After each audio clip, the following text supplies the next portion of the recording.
ചാലക്കുടി മഹാത്മാ കലാക്ഷേത്ര കളരി സംഘത്തിന്റെ 59ാമത് വാർഷിക ആഘോഷ പരിപാടികൾ ഇൻഡോർ സ്റ്റേഡിയം മൈതാനിയിൽ 7, 8, 9 തീയതികളിൽ നടക്കും.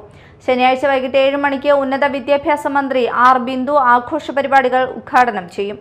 സനീഷ് കുമാർ ജോസഫ് MLA അധ്യക്ഷനാകും. ഉദ്ഘാടന സമ്മേളനത്തിൽ മുരുകൻ ഗുരുക്കളുടെ പേരിലുള്ള പുരസ്കാരം നാടൻപാട്ട് കലാകാരൻ രമേശ് കരിന്തലക്കൂട്ടത്തിന് സമർപ്പിക്കും.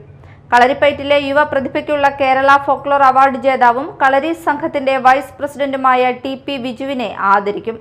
പത്രസമ്മേളനത്തിൽ ഗുരുക്കൾ Omal Shankar, president CA Mathai, secretary KV Pradeep, treasurer Johny, convener TA Manoj, vice president TP Viju, joint secretary Senthil Joseph, രക്ഷാധികാരി AL കൊച്ചപ്പൻ എന്നിവർ സംസാരിച്ചു.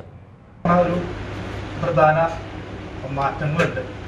അതിലൊന്നാമത്തെ മാറ്റം എന്ന് വെച്ചിട്ടുണ്ടെങ്കിൽ ഞങ്ങളുടെ പ്രിയ ഗുരുനാഥൻ മുരുകനാശൻ കൂടിയില്ല എന്നുള്ളതാണ്.